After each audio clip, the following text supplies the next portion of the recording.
Ladies and gentlemen, as we begin our services, if we can please kindly turn off all cell phones or electronic devices, or please place them on silent. Thank you.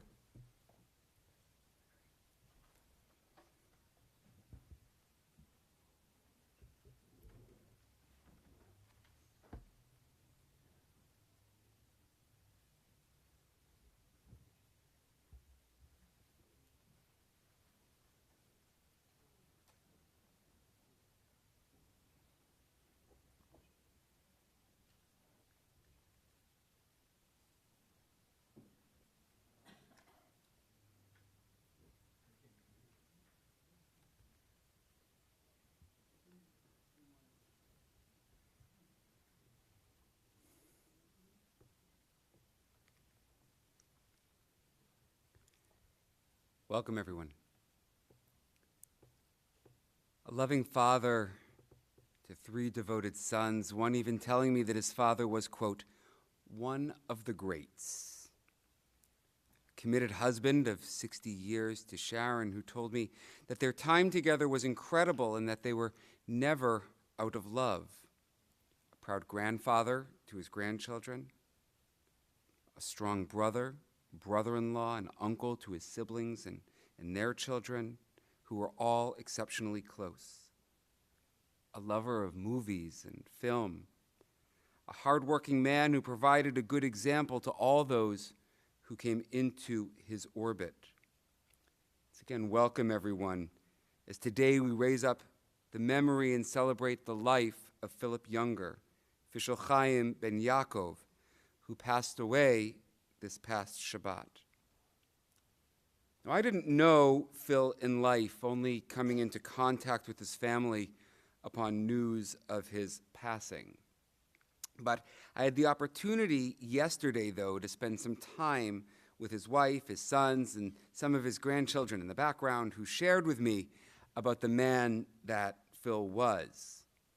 And on our call together, I was particularly struck by the kavod, the respect that his sons have for him. And it appeared to me to not be a respect that was in any way demanded.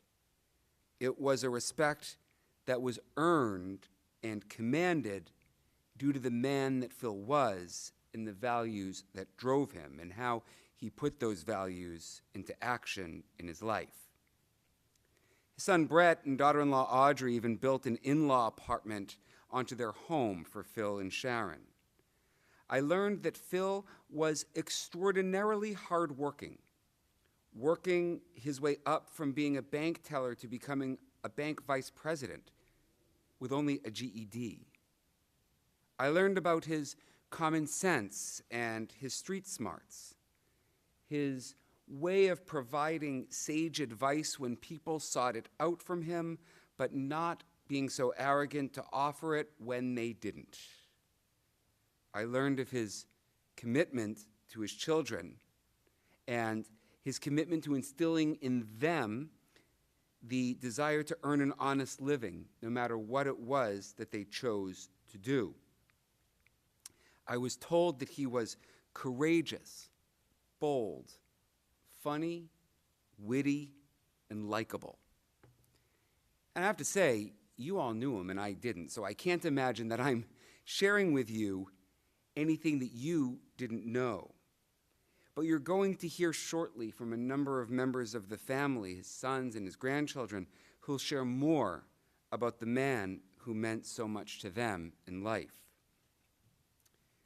I spoke earlier of the kavod, the respect offered to Phil in life, and we participate together today in a mitzvah, concluding the mitzvah of kavod hamet, of honoring the deceased, raising him up as we enter this new stage of our relationship with Phil's neshama, of his soul.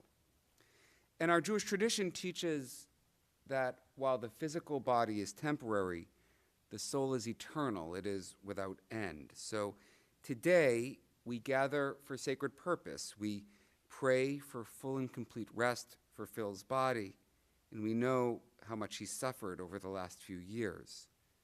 But we focus on the fact that his soul, even in death, remains bound to the bond of life meaning to each of you. And we seek blessings for the continued elevation of his soul. It's my prayer today that our time together have purpose and deep meaning, and that it honor well the memory of Philip Younger, Fishel Chaim ben Yaakov, Zichrono Livracha, of blessed memory. My name's Rabbi Nathan Weiner. I'm a rabbi locally here in South Jersey, and it's an honor truly on behalf of myself, my family, and the Jewish people to be present with each of you today. We note also that this chapel is full of the love and support of those present. There are also those joining us virtually on the live stream, and I offer words of welcome and greeting to you as well, particularly Phil's sister-in-law Gloria and her children Vicky and her husband Steve, Marcy and Amy and her husband Lee, and Lisa and her husband Keith, and also her granddaughter Jill and her husband Mehdi. Please note that your presence, even from afar, is felt and important in this chapel. So once again, Bruchim Habaim, and welcome.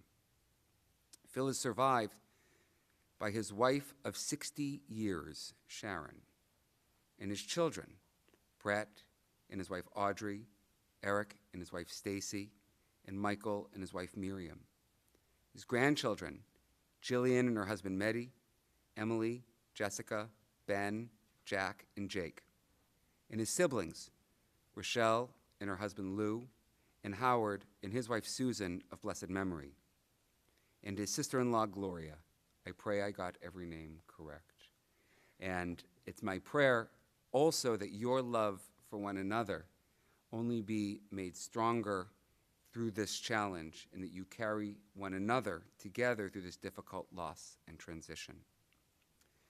So today, the goals for our time together are multifold. We have 2 mitzvot that we're going to perform together today. We're going to once again conclude the mitzvah of Kavod Hamet, symbolically honoring the deceased. And for most of our ceremony today, we'll keep our kavanah, our intention, on Phil's memory. That will be our mitzvah. But closer to the conclusion, we'll symbolically transition to supporting the mourners with the first recitation of the mourner's Kaddish in Phil's memory. I'm going to now recite Psalm 23, a psalm universal across the Abrahamic faith traditions of moments of loss and grief. I'll read it first in the Hebrew, followed by a standard translation in the English. If you're comfortable and would like to in either language, you're welcome to say it with me. Mizmor LeDavid, Adonai ro'i lo achsar, bin oteshe yarbitzeni al mei menuchot yinahaleni, nafshi yeshoveh v'encheni b'magle tzedek lema'an shemo, gam ki elech b'getz hamavet lo irara ki atay madi, shivtecha u'mishantecha hema yenachamuni, ta'aroch lefanai shulchan neged zorai, tishanta v'shemen roshi kosi revaya, ach tov v'chesed yirdefuni kol yemei chayai, v'shavti b'veit Adonai le'orech yamim. A Psalm of David. The Lord is my shepherd, I shall not want. He maketh me to lie down in green pastures. He leadeth me beside the still waters. He restoreth my soul. He guideth me in straight paths for his name's sake. Yea, though I walk through the valley of the shadow of death, I will fear no evil, for thou art with me. Thy rod and thy staff, they comfort me. Thou preparest a table before me in the presence of mine enemies. Thou hast anointed my head with oil, my cup runneth over. Surely goodness and mercy shall follow me all the days of my life, and I shall dwell in the house of the Lord forever. Amen v'amen.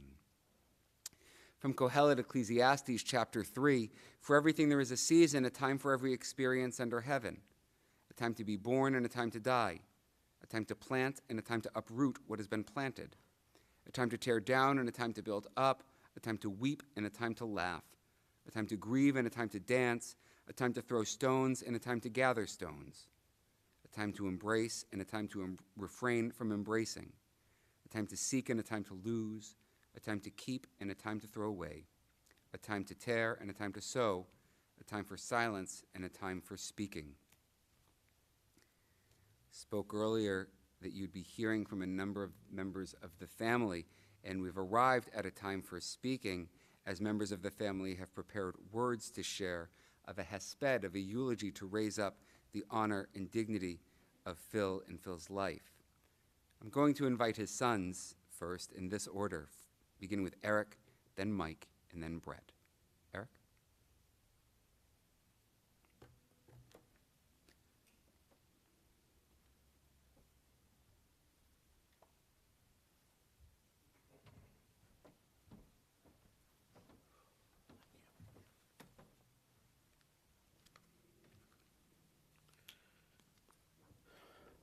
I'm not going first because I'm the oldest, because I'm the youngest.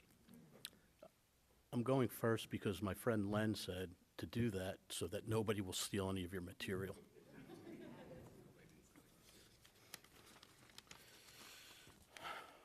I promise to keep it brief. We have a lot of speakers. I may break down a few times.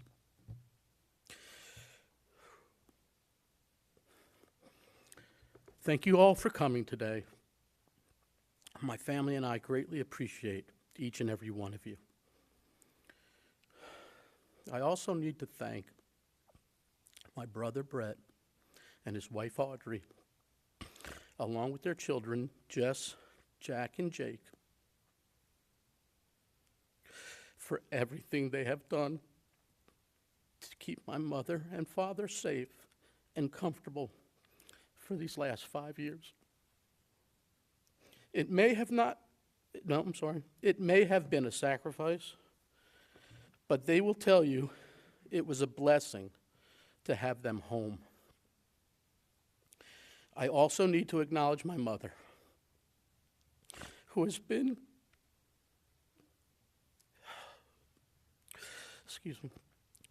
the caretaker for my dad and really for our family most of our lives. She has championed all of my father's needs and cares without ever skipping a beat. She is the true Energizer Bunny and one amazing person. I'm going to read a little poem that came from the last Father's Day card that I gave my dad. Pop, from you I've learned the value of working hard and being honest. From you I've learned the importance of being dependable and helping others. Thanks, Dad, for teaching me the things that matter most in life. This was my part I added in the card. You still inspire me every single day. I love you. Me and my brothers grew up in the 70s and the 80s. We were a true TV family. We watched shows and movies together all the time. When I was real young, whatever we watched, either in a movie or on TV, all the lead characters reminded me of my dad. I didn't understand, were the writers watching my father and then making these stories around him? He was so brave and charismatic, like Captain Kirk. That's the nerd part of my life. He was truly the captain of our ship. He protected the whole family from everything around us. I would call them Klingons or Romulans. He was Charlton Heston from the Ten Commandments, leading us through life with compassion and love for all of his friends and family around him. He was Burt Reynolds from Smokey and the Bandit, mischievous with a wry smile and a get-up-and-go, racing to and from to Florida and leaving all the Smokies in his rearview mirror. Remember, youngers don't stop. He embodied all of those characteristics of every lead because he was fundamentally, to the core, a great soul. Excuse me. He was strong. No one could bend the Bullworker like him. I don't know if you guys remember the Bullworker, but my dad worked out with it religiously when he was younger. He was romantic, but only with my mother. He was a little athletic. He hardly ever lost at racquetball. He beat me so bad I never again. He was witty, always with great one-liners, and there's so many to say I can't. He was honest and caring and accepted everyone. He did not have a prejudiced bone in his body. There aren't enough adjectives to describe how great he was. He had no enemies, and everybody loved him. I will miss him every day. But he is still all around us. He has made a lasting impression with everyone who has spent any time with him. I see my father every day when I look at my two brothers. I see him in my wife.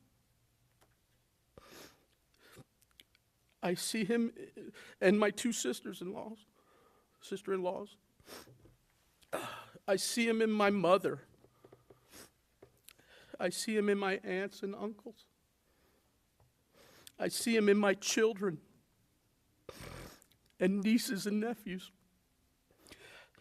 I see him in my cousins.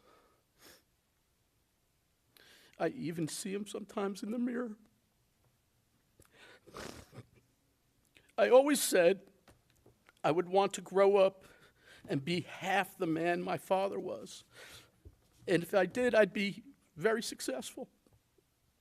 I work on that every single day. I love you, Pop. You are my hero.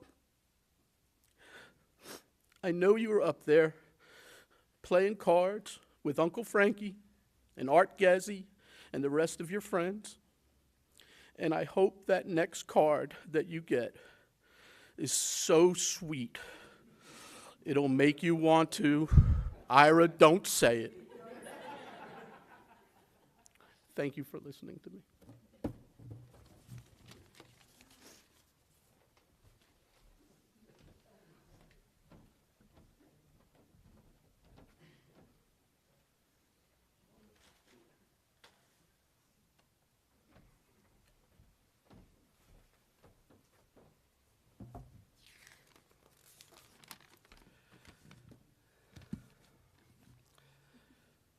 All right, well, he wanted to go first because he stole about half of what I was going to say. Not really. If you'll allow me, I just want to give a little bit of context to why Uncle Phil was such a wonderful person to me and so important in my life. My mother, Myrna, died when I was born. My sister and I lived for a long time with my grandparents and Aunt Sharon, who was a teenager at the time. When I was 8 years old, my father remarried, and my sister and I moved with him down to Georgia. My father passed away when I was 11. My sister and I stayed in Georgia with my stepmother, soon to turn into my stepmonster. It was horrible, physically and mentally abusive for kids. But when I was 13, Uncle Phil and Aunt Sharon, Brett and Eric drove down to this little backwater town in the mountains of Georgia, and they rescued me. They brought me back up north to live with them. In Aunt Sharon, I could not have asked for a better mother. She was nurturing and loving. She made me feel loved.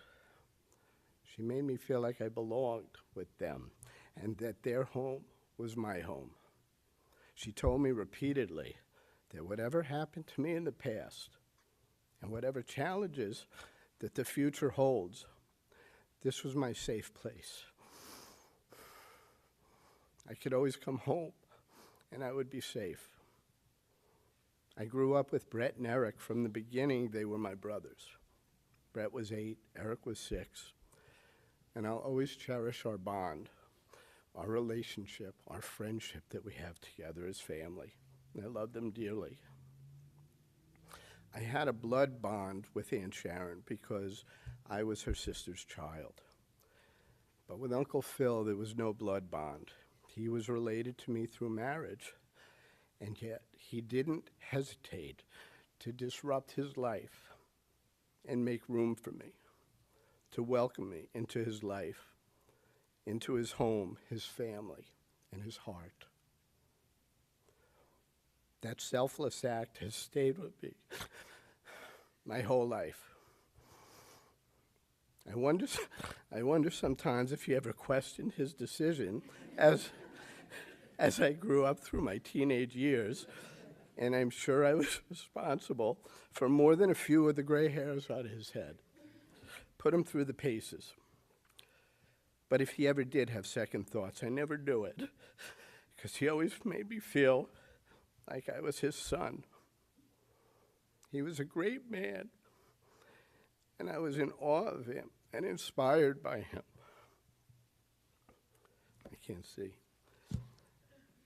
Uncle Phil never finished high school. He got his GED when he was in the Army. And after the Army, he went on, as was mentioned, he made his way from a teller in the banking industry all the way up to a vice president of Bankers Trust in New York City. What an accomplishment. He was such a hard worker, as has been said. He was so dedicated. He worked hard to create a safe and stable home for his family. And he taught me how to be a man, a mensch, a good person with a kind and caring heart, because that's who he was. He taught me about love, about life, about family and responsibility. I sometimes wonder who or what I would have become without him in my life to guide me. I'm sure that I would not be the man that I am today without him. I loved him as my father, and I received the same kind of love back from him as his son. He was always there for me. He will always be there for me, in my heart, but also in my soul, because he's a very big part of who I am. I love you, Pop. And I'm going to miss you. And thank you. Thank you.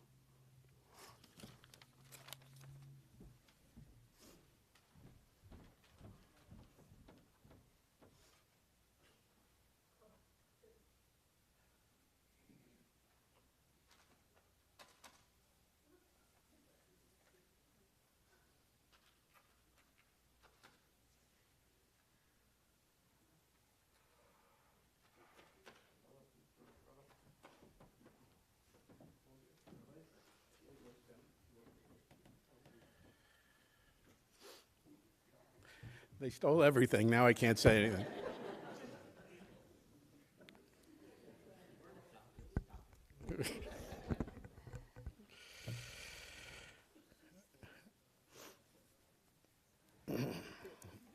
Okay.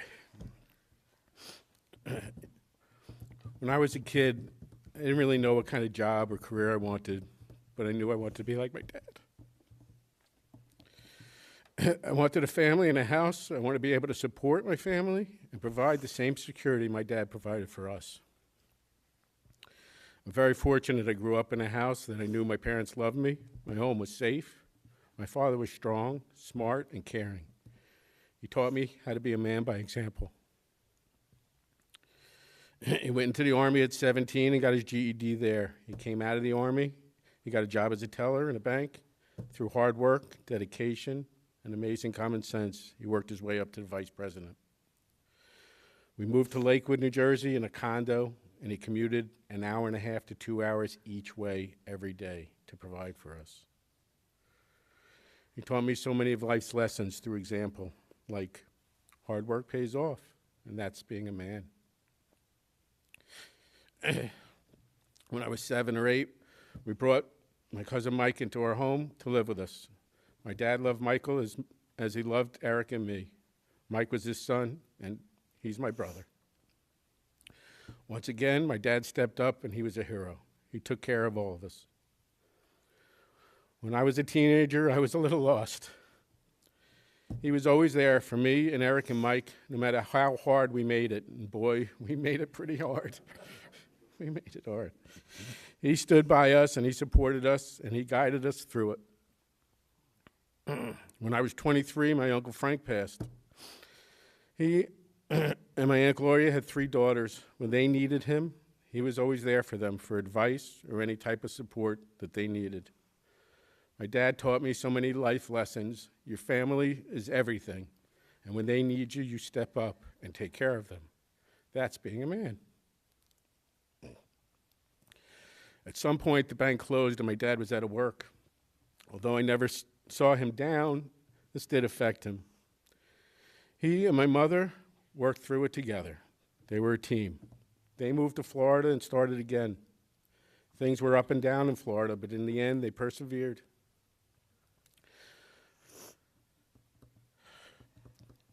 My dad taught me so many of life's lessons.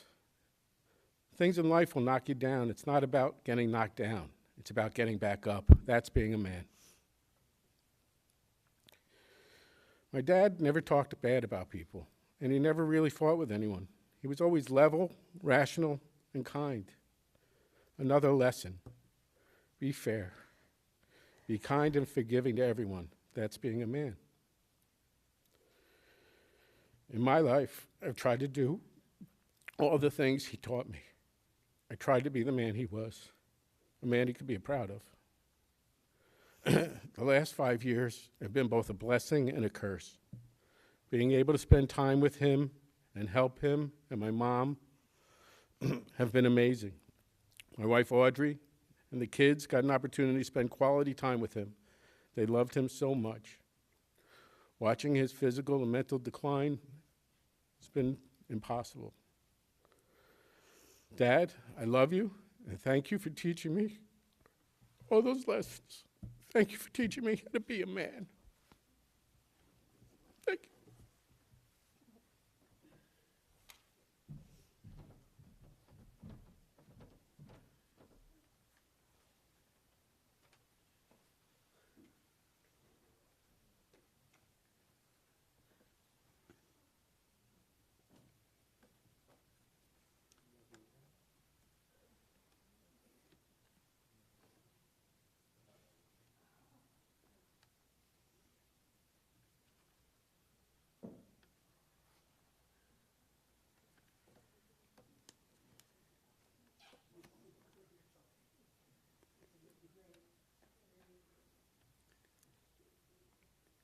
Now going to hear from Phil's grandchildren.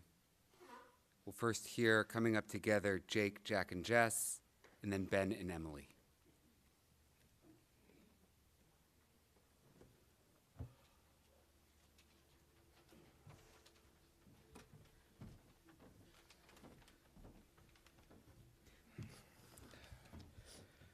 Good afternoon, everyone. It's great to see all of your wonderful faces, even though we wish it was under different circumstances. We wanted to take a few minutes to talk about our amazing grandfather, Phil. Grandpa was the backbone of this family and the definition of a successful man. He showed us grace, compassion, and acceptance from the second we were placed on this earth. Grandpa provided this family with so much happiness and cheer, and he even made our dog Lucky gain about 10 pounds along the way. On Saturday, Grandma made a comment that Grandpa's legacy is the family values that he instilled within all of us. From a young age, our father, Brett, made it clear that family was everything. He, along with our mother, made the incredibly selfless decision of moving our grandparents in and caring for not only them, but all of us. Getting to spend the last 5 years living with my grandfather has been the honor of a lifetime. Thank you for granting me that privilege, Dad. We will always remember the loyalty taught by our grandfather, shown by his perfect 6-year marriage with our grandmother, Sharon. Grandma, we know the last few years have not been easy on you, but you have done nothing but provide us with reassurance and hope. I hope you take solace in knowing the impact that our grandfather has had on everybody in this room. His greatest gift to the world was the family he built and the pride that we take as youngers. Rest in peace, Grandpa. Your memory will be passed on for generations to come. We will always love you.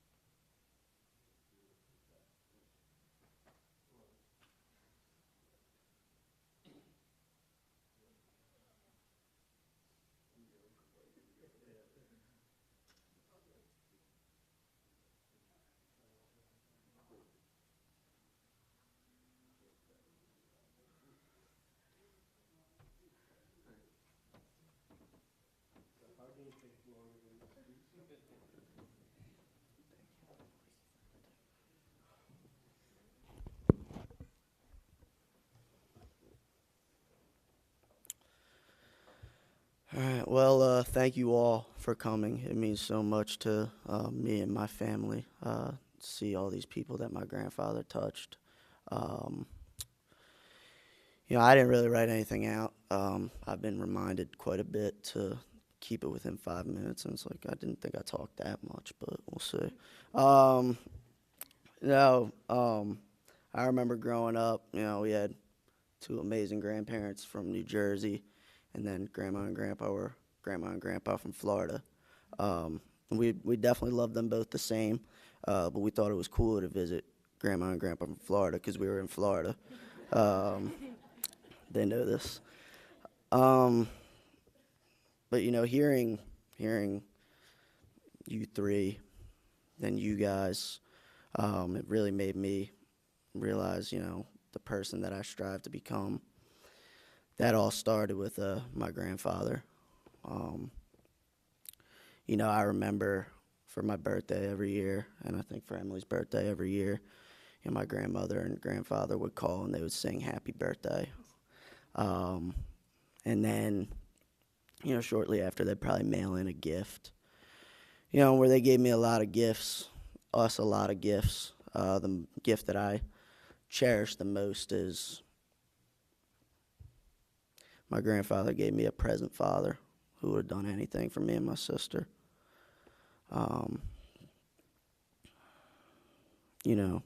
We also put a lot of gray hairs on him. But not once did he stop loving us and caring for us. And my father is also my hero, and I strive to be half the man that he is. And it goes deeper than that. My mother's an amazing woman.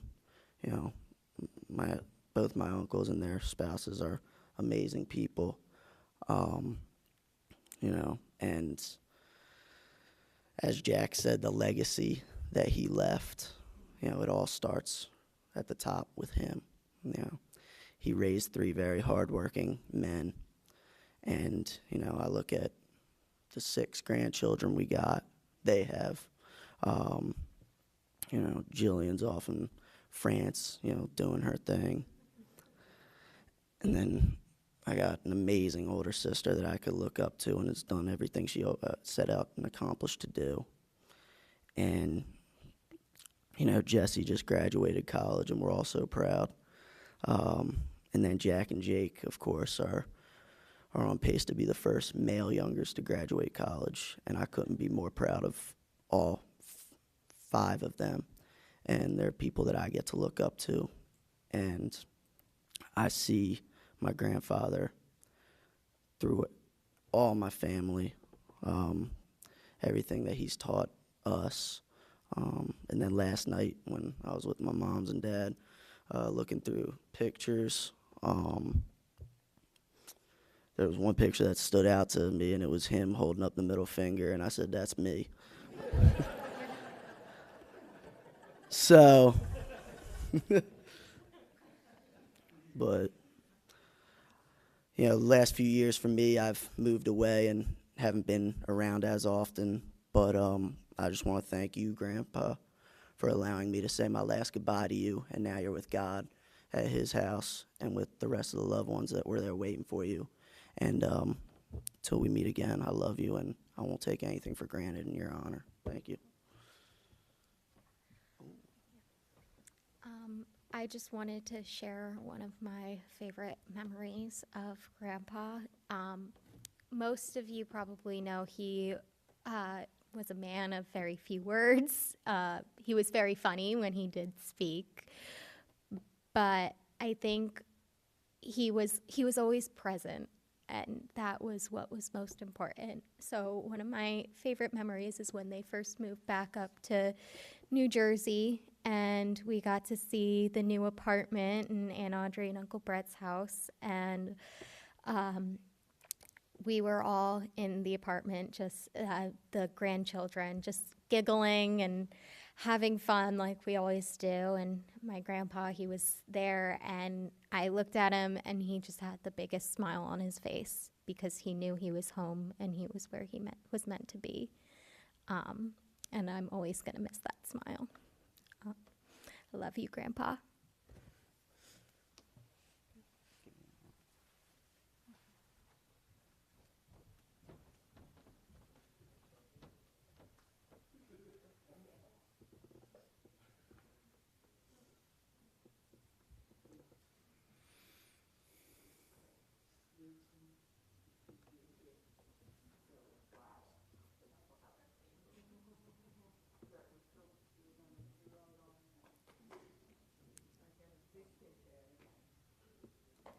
And to conclude all these beautiful and heartfelt speeches, I'm going to ask Sharon to come up and share a few brief words.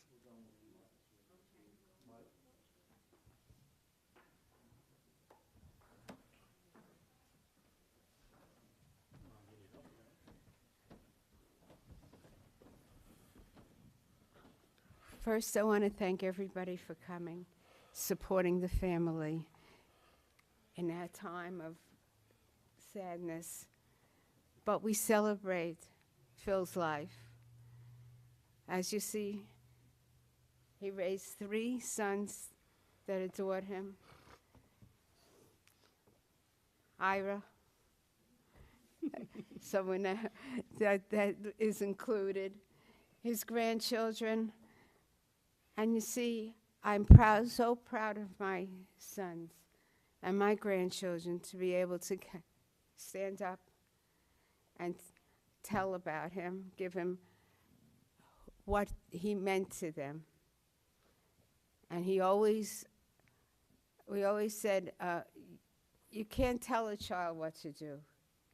It's what you do that they emanate from, that they learn. It's how you handle yourself.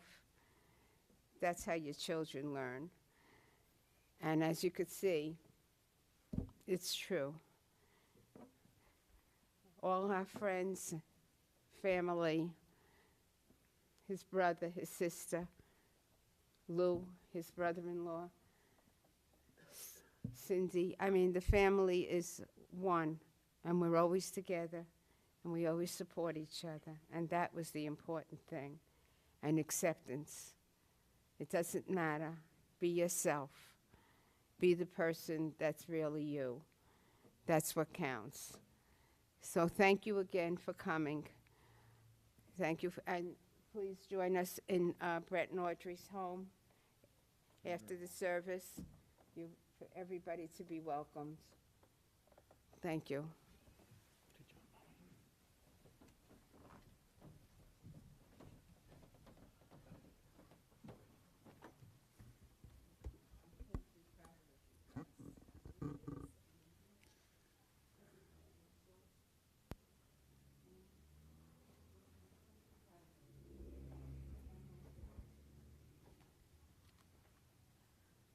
It's with these thoughts and memories and dedications in mind that we move to the central prayer of a Jewish memorial service, El Malei Rachamim, which asks that Phil's soul be granted true rest on the wings of the divine presence.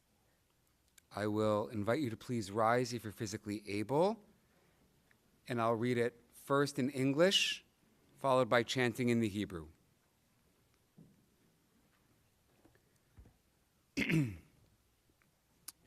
O God, full of compassion, who dwells on high, grant true rest upon the wings of the divine presence in the exalted spheres of the holy and pure, who shine as the resplendence of the firmament to the soul of Philip Younger, who has gone to his eternal home. For charity has been donated in remembrance of his soul. May his place of rest be in the Garden of Eden. Therefore, may the All-Merciful One shelter him with the cover of God's wings forever and bind his soul in the bond of life. The Lord is his heritage. May he rest in his resting place in peace, and let us say, Amen. El Malei Rachamim, Shochen Bamromim, Hamitzei Minucha Nechona, Al Kanfei Hashchina, B'ma'alot Kedoshim U'Tehorim, Kizohar harakia mazhirim. Et nishmat Fishel Chaim ben Yaakov, shehalach le'olamo. Ba'avor shenadvu tzadaka ba'ad hazkarat nishmato, began eden tehe menuchato, lachen bal harachamim yasti rehu beseter kenafav le'olamim. V'yitzror b'yitzror hachayim et nishmato, Adonai hu nachalato, v'yanuach al mishkavo b'shalom, v'nomar amen. Please remain standing. Those of you in the front row who are mourners were handed the little booklets that have on page 20 and 21 the words of the mourner's Kaddish. You know, I heard a number of members of the family say that they see Phil represented in themselves and in members of the family.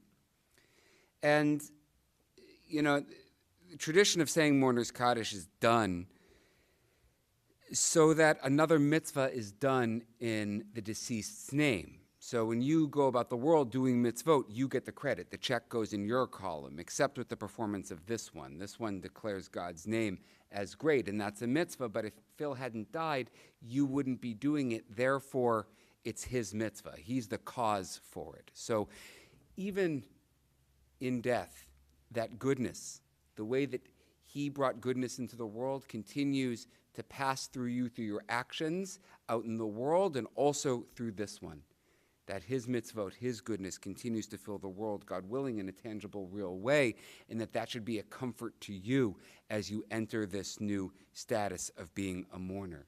So as we symbolically enter this new status, we'll say Mourner's Kaddish for the first time, and God willing, it's a spiritual elevation for him and a comfort for you to bring this mitzvah into the world in this way together. So if you're comfortable and would like to, I invite you to say it with me. Yitgadal v'yitkadash shemei Rabbah, bi'alma divra kirutei v'yamlich malchutei, b'chayechon u'v'yomechon u'v'chayei techol beit Yisrael, ba'agala u'v'zman kariv v'imru amen. Yehei shmei Rabbah mivarach le'olam olamei omaya. Yitbarach v'yishtabach v'yitpa'ar v'yitramam v'yitnaseh. V'yitadar v'yitalev v'yitalal shemei dekudesha barichu. Le'ela min kol birchata v'shirata. Tush bechata v'nechemata. Ta'amiran be'alma v'imru amen. Yehei shlama rabba min shemaya. V'chaim aleinu v'al kol Yisrael v'imru amen. Oseh shalom b'mramav, hu ya'aseh shalom. Aleinu v'al kol Yisrael v'imru amen. May the one who ordains peace in the heavens inspire us to be God's partners and agents for peace on earth, for us, for all the people Israel and all inhabitants of the earth. And we say, amen. Please be seated.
As our formal time together here draws to a close, a few announcements on behalf of the family. As was previously stated, family and friends, guests are welcome at the home of Audrey and Brett Younger immediately following the services for visits and a meal of consolation at 10 Glen Forest Drive, that's one word, 10 Glen Forest Drive in Voorhees, New Jersey.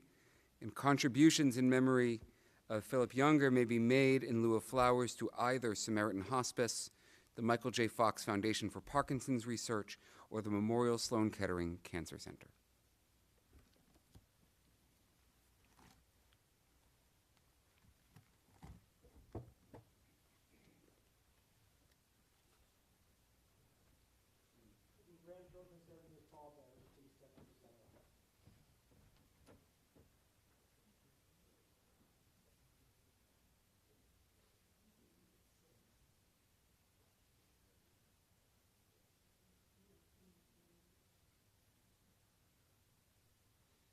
And I'll ask if we can rise once more, please.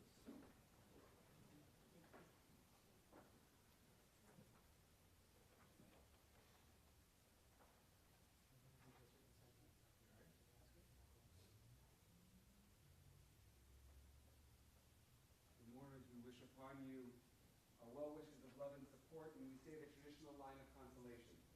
Hamakom, Yinachem Echem, B'toch Sha'ar B'nai Tzion B'Yerushalayim. May the Holy One, blessing of comfort for you, together among all the mourners of Zion and Jerusalem. And may Philip Younger, official